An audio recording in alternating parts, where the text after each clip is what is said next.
ჩარჩა შეთანხმება ამერიკის შეერთებულ შტატებსა და ირანს შორის ხელმოწერილია, თუმცა მისი შინაარსის შესახებ ურთიერთგამომრიცხავი ცნობები და მზარდი გაურკვევლობა კვლავ არსებობს.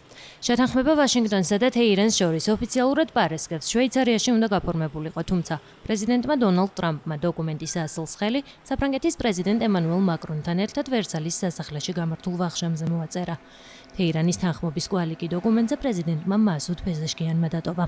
და თუ ირანისთვის ნავთობით შემოსავლის მიღების ახლად გამოჩენილ გზას განზე დავტოვებთ, როგორც ჩანს, მხარეები პრაქტიკულად იმავე მდგომარეობას უბრუნდებიან, რომელშიც მიმდინარე წლის დასაწყისში.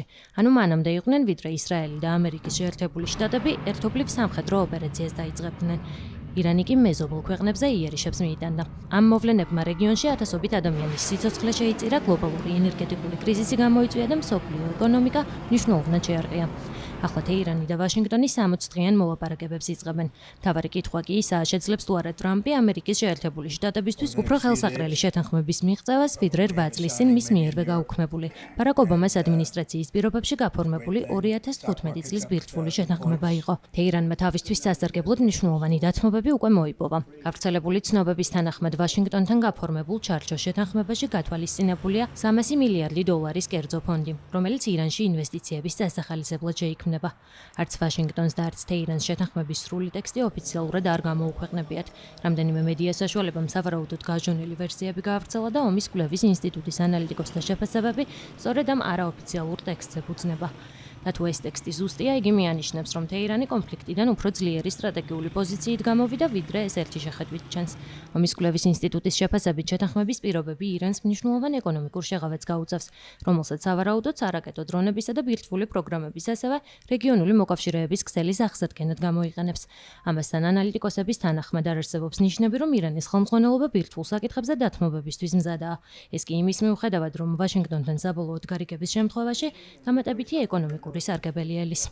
შეთანხმების თანახმად ჰორმუზის სრუტე გაიხსნება, ხოლო ამერიკის შეერთებული შტატები ირანული პორტების ბლოკადეს შეწყვეტს. ამ ნაბიჯებმა საწვავის ფასების შემცირებას უნდა შეუწყოს ხელი. სრუტეში გადაადგილება 60 დღის განმავლობაში უფასო იქნება, თუმცა ამერიკის შეერთებული შტატების ოფიციალური პირების თქმით, შეთანხმება ამის შემდეგ გადასახადების დაწესებას არ გამორიცხავს. ომის კვლევის ინსტიტუტის შეფასებით, ირანი სავარაუდოდ შეთანხმებაში ორაზროვანი ფორმულირებების გამოყენებას შეეცდება, რათა სრუტეზე ფაქტობრივი კონტროლი შეინარჩუნოს. შეთანხმება საბოლოოდ გაუქმების გარეშე აჩერებს დონალდ ტრამპის მიერ ირანისთვის ნავთობის ექსპორტზე დაწესებულ სანქციებს. შედეგად თეირანი კვლავ შეძლებს მსოფლიო ბაზარზე ნავთობი გაყიდოს და ამით მილიარდობით დოლარის შემოსავალი მიიღოს. შეთანხმების პროექტი ასევე ითვალისწინებს ირანის მაღალგამდიდრებული ურანის ატომური ენერგიის საერთაშორისო სააგენტოს ზედამხედველობით გაზავებას.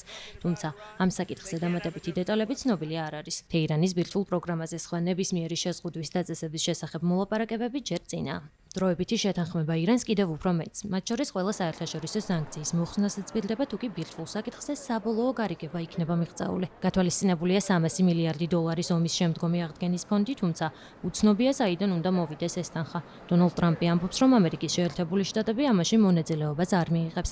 გარდა ამისა, შეთანხმება ითვალისწინებს უცხოეთში გაყინული ირანული აქტივების ნაწილის გამბლოკვასაც.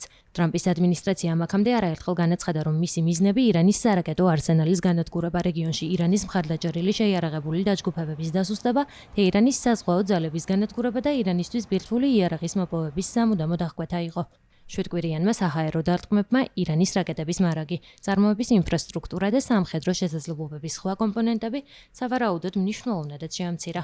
თუმცა არსებული ინფორმაციით არც არაკეტო პროგრამა და არც ირანის მიერ მხარდაჭერილი ჯგუფები, ლიბანში ჰეზბოლა, იემენში ჰუსიტები, ღაზაში ჰამასი და ერაყის შიიტური მილიციები მომავალი მოლაპარაკებების დღის წესრიგში არ იქნებიან. 2015 წლის ბირთვულმა შეთანხმებამ ირანის ბირთვული პროგრამა 15 წლით მკაცრად შეზღუდა. ირანს მხოლოდ მცირედ შეეძლო ურანის გამდიდრება, შეზღუდული ჰქონდა მარაგები, მოქმედებდა მკაცრი საერთაშორისო ინსპექციები. მთავარ კითხვად რჩება, შეძლებს თუ არა ტრამპი უფრო მკაცრი და გრძელვადიანი შეზღუდვების დაწესებას, ვიდრე ეს 2015 წლის შეთანხმებაში იყო გათვალისწინებული.